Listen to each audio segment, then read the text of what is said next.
डाली जी डाली।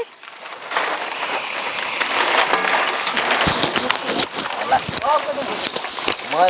दही चोर बाड़ी का एगो मुर्गा ना काट के लेके आ गइल तो जानते कि ढेर काम कर देनी ना ढेर काम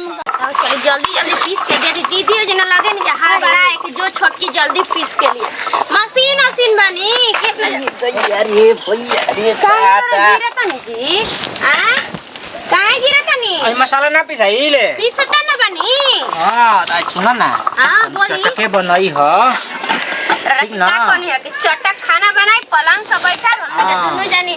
दीदी तो कोनी हम तनी सामने के भूंजल निकाल दे भूजल पसंद बैठ के आ खींचल जाई एक और तू खींचे एक और हम खींचम काहे जी खींचम ना सुन ना बड़की भौजी ना बड़ा चतुर हई देख लियो के ऊपर हम चोरावत नहीं की ना उ सोचली के वो बेरा खाली एहू बेरा खाली वहां के वैसा नहीं रहे। अरे भैया तनी से घी डाल दी हो जाउरी तनी और देही में ताकत आ जाई खा लेम जे मुर्गा ऐसे कोनी ओए अरे कानावा लेके कैसे हिलावत रो आरामे आरामे ले पीसो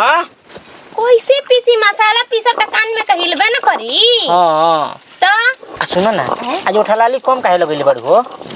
ले लगइले सुगरही कर और त रोज आइ रूम में त उठलाली चाटल कर त का करी रही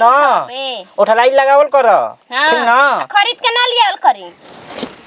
अरे ओ घर ले कमी के लिपस्टिक लाइले बानी अब कौन लिपस्टिक ला दी खत्म हो गइल अब दूसरा लिया दे इनका पर मैरून कलर का लिया त सुनो ना अब का कहीं तो मसाले पीसत ना तो घर में जाए चलल जैतिन जा रुकी पहले पीस के दीदी जी के दे दही ना तो बोले लग जल्दी पीस के लेबो ठीक ना ये हमर मिश्रालू कितना सुंदर पहिले बनी दे दादा चली रूम में आवत पीस के ठीक बा आओ ना तन को हमारा बिना ना ये रह जाए यार कर यही से हम हमरा कितना माने नहीं फट दे का कोनो चीज कही ना तो यहाँ के लिया देनी कितना अच्छा है हम का कुआं रही त का सोचत रही लेकिन बताओ सब धोआई के धोआ गुल करे के कान में कहां आपन आदत करिए जी ई डाली तारा धोए में टाइम लगाता फोरन मसाला एक डाल रे साला निकाल डाल ले तनी हो कहे चला तो पानी मत डाली निकाल पता न कर तो नाम में ना हो लगा हां खाए खातिर सब कोई हो जाई आगे आगे हमार में आयो तनी पाता पीता दिया अरे सारा डाल ना मारो में क्या वहां लग जाए हाथ लगाओ चल डाली जी डाली।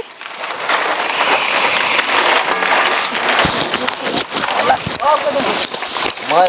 दही चोर बाड़ी का एगो मुर्गा ना काट के लेके आ गइल तो जानते कि ढेर काम कर देनी ना ढेर काम हम करा ना दे ये नियम बा हां कि 10 चीज के बात होई जब मुर्गा बन लगी ना केहू बोली आई त कोई बोली टाइम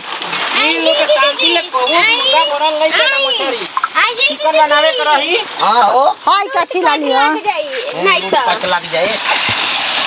हो जा अपने मेहरारू के बैठा के पियावती की गोनी त पट दे बात बोलिए वही बात काहे ना खाली तू हाथ बतावा भैया जी के पीछे पे बैठ के मसाला पीस के हम ना देनी हां लहसुन के हम ना कटनी ऐसे बोलत नहीं पूरा दिन अगर ना हम लोग चाहे 24 घंटा चूल्हा में 4 बार बोलेंगे 4 बार खाना बनाएंगे पूरा दिन तो ना भैया आते हैं किचन में ना आ पाती हैं तब तो लाज रहे तो उनको लगा बनता तभी ये लोग आते हैं हां तू अभी नहीं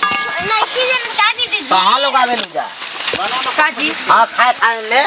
बनाते हलन त आगे नहीं खाए मुर्गी खबर खबर ठीक है ना हमें मुर्गा नहीं खाना है हां नहीं खाना ना आई लाग पिसाला चोरा चोरा खा लेबे के बा हां चुरा हां तब कौन चीज घुस जाएगा बा के कोठिला के भीतर हमार लेबा घप घप वो ऐसा करती हैं हम लोग ऐसा नहीं कर वो तो सकते करबे करे रे जो ये लेंगे तो ये लोग करे ले अरे जी अरे हां तोरा हाथ लटाई बात तू हई जा